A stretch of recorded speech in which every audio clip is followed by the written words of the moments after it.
Flawed Dogs by Berkeley Breathed. Read by Sterling Ray. Chapter 6.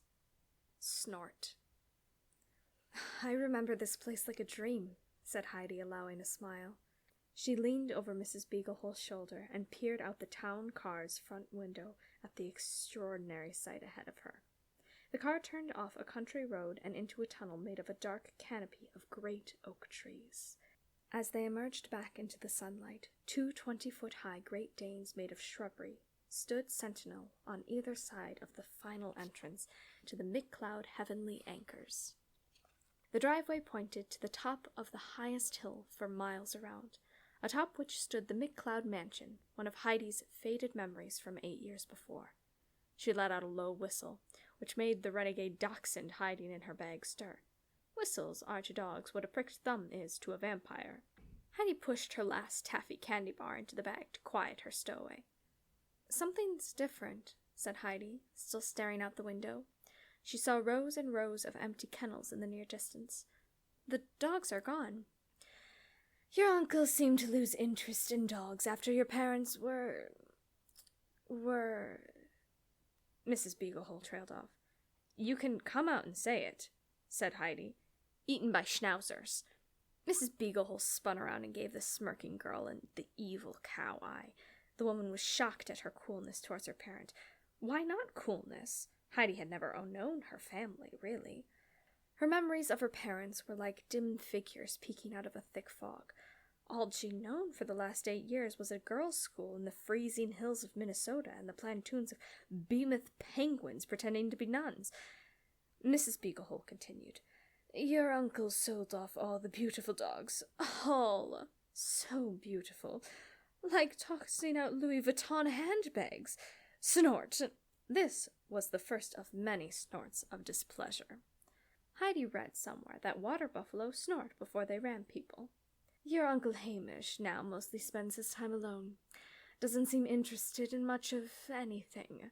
I arrived a few years ago to take care of the things while he... She snorted. He's not well, which is why he sent for you. This time, Heidi snorted.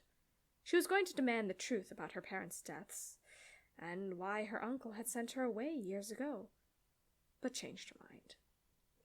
She looked out at the rows of empty kennels passing by. There aren't any dogs left here?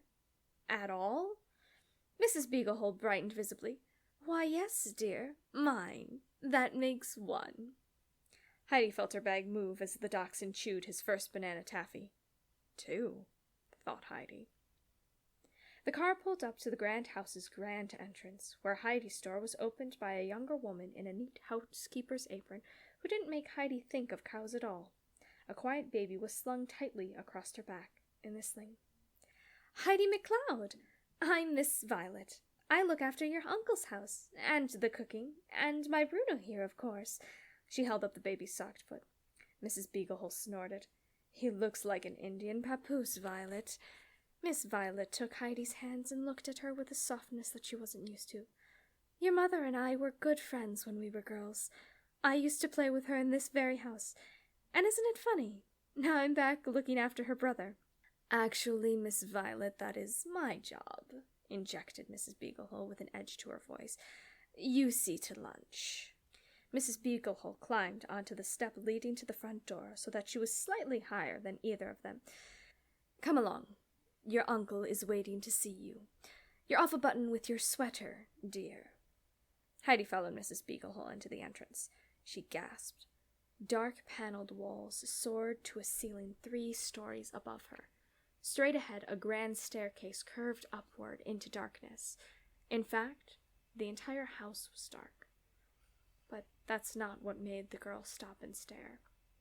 The dogs, ghosts of McCloud family purebreds. The walls were covered with them. In huge paintings, 8 feet tall, they stood rigid and regal, as if stunned into bewildered awe by the glory of their own fabulousness. A Bolivian flat-nosed spitting spaniel, an orange-crested Dutch baby Dukenstrugel, a Chinese Kissen-Teller terrier, and many more, far more exotic. Heidi let out another long, low whistle, which again made the dachshund hiding inside the bag crossed her shoulders, stopped chewing the taffy, and reflexively blurted out, "What? Hello, I'm here. My tongue is stuck to the roof of my mouth." He said this in dog, of course, and it emerged as a garbled yip. Heidi heard it and tried to cover it up by shuffling a large chair next to her. Mrs. Beaglehole glanced about. "Moles," she sniffed. There was another set of ears nearby, however far less easily fooled. A large poodle with a red bow came tearing from the kitchen, barking maniacally. "I heard that! Who was that?" he yelled. Mrs. Beaglehole spun around and threw her arms wide.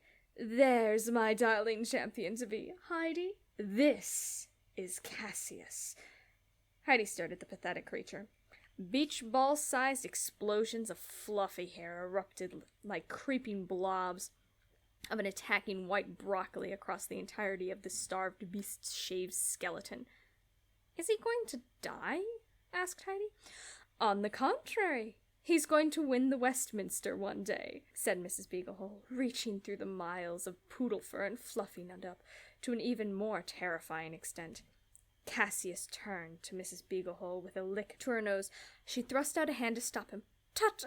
No lickies, Cassius. You know, only on my feet and before bath time." "I shall count the minutes until paradise, madam," mumbled the poodle, rolling his eyes. He looked around the room. He'd heard a yip. He knew a yip when he heard one, and it wasn't a stupid yard mole. He ate them all the time, and they never yipped. Unless, he thought, you started at the tail and went very slow.